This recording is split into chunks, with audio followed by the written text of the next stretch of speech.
The Washington Post and ABC conducted the first poll after the FBI reopened the Hillary Clinton email investigation. And guess what? It had an effect. The race tightened up. So Hillary is now only up 1 point. That's within the margin of error. So that means it's basically a tied race in the first poll post the email investigation being opened up. So now it is 45-46, and this leads to time number 7,643 that I'm going to say to you guys, it should have been Bernie Sanders. We told you so many times it made your head spin, that don't go with Hillary, bad idea, way too much baggage, way too much of an insider, way too corrupt, way too conservative. You know, you're really rolling the dice on the future of the country and the future of humanity if you go with such a massively flawed general election candidate. And that is exactly what happened. And now we're at the point where Martin frickin' O'Malley, plastic boy himself, would probably be up on Donald Trump and might win in a landslide. And Bernie Sanders, are you kidding me? He would have blown him out in epic fashion. But now with Hillary Clinton, of course, there's always something in her closet, and now we know. Now we know that at this late date, we yet again have a close election. Now, to be fair, the best measure for a general election, for any election really, is the average of the polls. So in the average of the polls, she still has a fairly hearty lead, probably about 5 points. But look, the fact that we even have to think at this late date, like, oh, so the U.S. election might be exactly like Brexit. The fact that we even have to think about that is fucking scary, man. Because remember, with Brexit, you had the Stay campaign was up in the polls, and everybody predicted, oh, the Stays are going to win. And they didn't. The Remains won. Because the Remain people, came out in hordes, and the Stay people, well, la-di-da, okay, we're probably, whatever. Some of them went out, some of them didn't go out. They thought they were going to win. They thought they were going to coast to it, and it didn't happen. Now, you have Trump's people emboldened as a result of this. The Democratic base was never really too excited for Hillary to begin with. And, now you're just adding more dirt to her and her name and what she is and what she's done. And that may have an effect. Again, it's still overwhelmingly likely that she'll win. She's the favorite by quite a bit. But now the race is tighter as a result of this. So you had a candidate who had many arguments against her, conspiracies that she was accused of being part of. Some of them was legitimate, some of them were totally illegitimate. The Benghazi arguments were bullshit. There were 9 investigations into it. They couldn't find her doing anything wrong.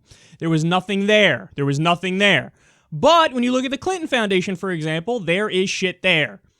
There is pay-to-play corruption going on there. That doesn't mean the Clinton Foundation hasn't done some good things. Of course they've done some good things. But look at how it functions. The fucking King of Morocco giving $12 million to the Clinton Foundation for a speech by Chelsea and Bill Clinton. He didn't do that just for charity. He can give to any charity he wants. He could take that $12 million and spend it on his own people in the form of charity in his country. He didn't do it. He gave it to them. Why?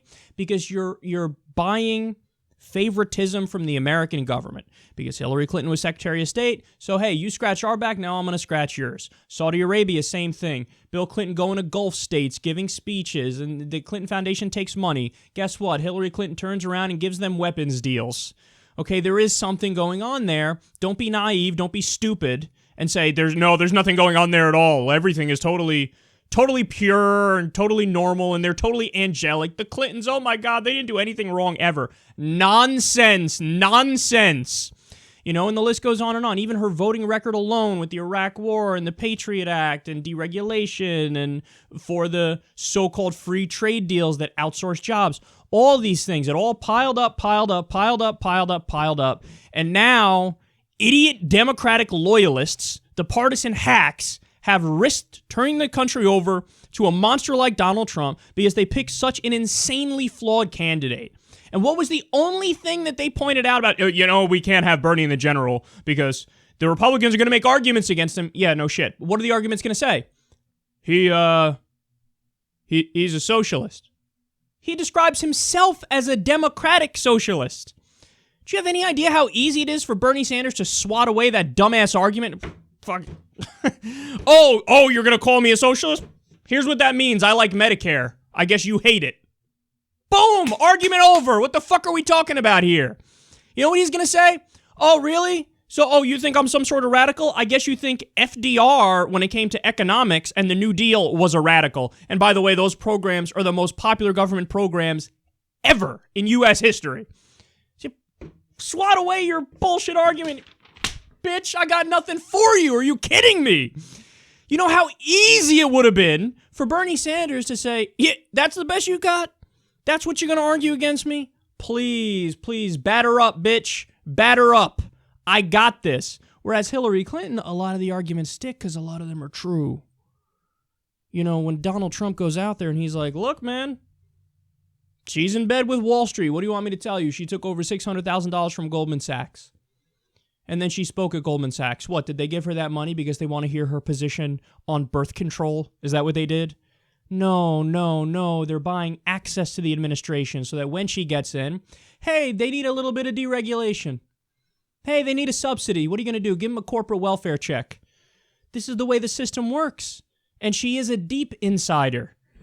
So this is who you went with. And now, you have the person who gets to play the role of the anti-establishment outsider versus the insider. And that is not a position the Democrats should ever be in. This is the first election of my lifetime that you have a real situation where the Democrat is the bigger insider. That's never the case. John McCain versus Obama, who was the bigger insider? Mitt Romney versus Obama, who was the bigger insider? Mitt Romney was the bigger insider. Fucking billionaire. Knew rich people his entire life. Was in that inner circle. John McCain in government his entire life and took money from, these giant corporations. Bigger insider than Barack Obama. You go back when it was Bill Clinton versus Bob Dole. Bob Dole, same thing. You think he was a bigger outsider? My ass cheeks he was. This is the first election where you have Hillary Clinton is the bigger insider than Donald Trump. Now, that doesn't mean she'd be a worse president than Donald Trump. I mean, Donald Trump, the problems he has, the laundry list of problems he has. So that's a separate conversation. But the bottom line is, the argument is true that he is a bigger outsider than Hillary Clinton is. And that's the position we're in right now because Democratic partisan hacks, the loyalists in the base, thought, let's put this flawed candidate up. Why? Ironically, because they thought, well, we'll have the best chance of winning with her. I guess you don't believe in polls. I guess you're just like these Republicans who deny all the polls. The polls were crystal clear. In some polls, Bernie Sanders was up on Donald Trump 15 points. 15, bitch. That's unbelievable. On average, he was up like 9 or 10. Hillary, at her best point, was up 6. And right now, that's dropping as we speak because a week before the election, or a little more than a week before the election, he's 1 point back. It's basically a tied race.